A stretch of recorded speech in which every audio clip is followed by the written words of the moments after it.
Imaginem se todos os inadimplentes do Brasil tivessem os seus passaportes e as suas carteiras de motoristas suspensas. Não é bem assim que funciona, gente. Calma. Existe um princípio na lei e no direito, né, principalmente para os juízes, que é o princípio da proporcionalidade e o princípio da razoabilidade. Toda decisão, ainda mais uma decisão como essa, que é uma decisão atípica, porque isso não é comum acontecer, ela precisa ter esse critério de razoabilidade ou critério da proporcionalidade.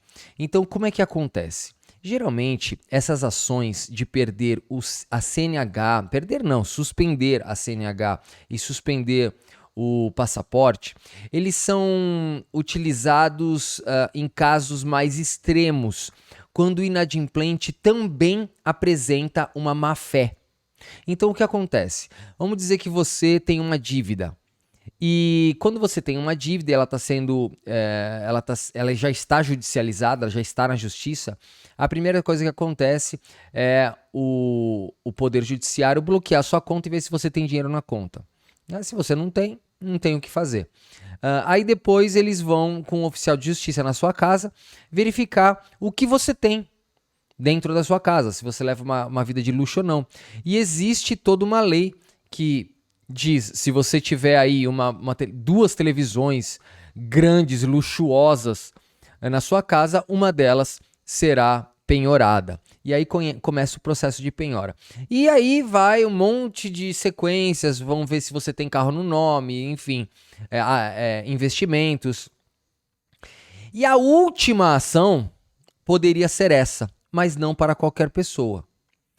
Geralmente, existem pessoas que sofrem esse tipo de ação porque elas estão burlando a lei. Então, o que elas fazem? São pessoas que colocam itens de grande valor em nome de outras pessoas, justamente para elas não pagarem essa dívida. Elas reconhecem a dívida já está na justiça, já tem a execução, mas o que elas fazem? Elas burlam isso. E quando o credor conhece essa manobra, ele leva ao juiz. Então, por exemplo, o cara tá lá, ele tem uma dívida aí de 1 milhão para pagar. Só que ele tem carro, ele anda com carros de 1 milhão, ele faz viagens que gastam centenas de milhares de reais, né? Às vezes, uma viagem que o cara fez é mais caro até mesmo que a dívida que ele tem. E isso tudo, o cara acaba expondo, ou o cara deixa isso transparecer, né? Então, o credor vai lá, coleta provas disso. Então, ele vai lá, ó, ele viajou em tal dia, tal hora, ó, foi para cá. Ele vai juntando isso tudo nos autos do processo.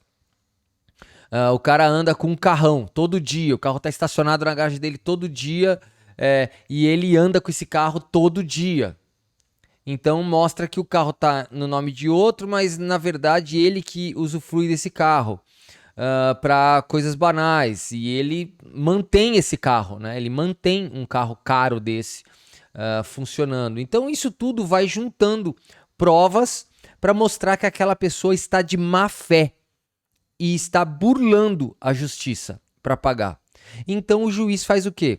Ele coloca essas medidas que não são corriqueiras, são medidas atípicas nesse tipo de processo para forçar o cara a pagar, porque a vida dele vai ficar mais difícil dali para frente, tá? Mas agora, poxa, você deve, mas você não tem condição de pagar. O teu trabalho não te dá condição de pagar. Os seus bens não te dão condição de pagar uma dívida dessa. Não tem por que o juiz tomar uma medida dessa. E outra coisa, pode acontecer de um juiz de primeira instância aí errar e te dar uma sentença dessa sem prova? Pode acontecer, juízes erram, né? E em primeira instância, juízes erram bastante, inclusive. Pode acontecer?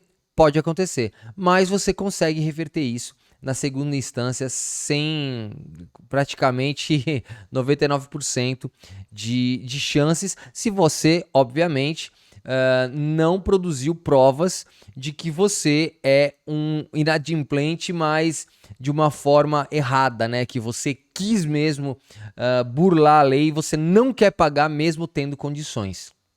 Então, geralmente, essa penalidade de suspensão da CNH e suspensão do passaporte é aplicado nessas condições, nas condições onde o devedor, ele de alguma forma tenta driblar a execução da dívida e mantém uma vida de alto padrão, mesmo usando técnicas aí erradas, né, ilegais, para que ele não seja punido ou não tenha obrigação de pagar essa dívida, tá bom? Então eu queria deixar vocês só a par disso. Muita gente está fazendo um escândalo, inclusive deputados estão usando isso para atacar o STF, mas na verdade o STF está correto em aplicar, em dizer que é constitucional juízes aplicarem esse tipo de punição a pessoas que estão de alguma forma burlando a lei e fugindo de uma dívida, tendo condição de pagar essa dívida, tá? Então, essa é a explicação que eu tenho que dar para vocês e dizer que muito dificilmente um juiz vá penalizar uma pessoa dessa maneira se ela realmente vive uma vida compatível, inclusive com a sua dívida. Tá bom? Então, um grande beijo no coração de vocês. Espero que esse vídeo tenha acalmado o coração de algumas pessoas e daqueles que de alguma forma burlam a lei para não pagar as suas dívidas estejam um pouquinho menos tranquilos, tá bom? Beijo no coração de vocês. Valeu e até a próxima.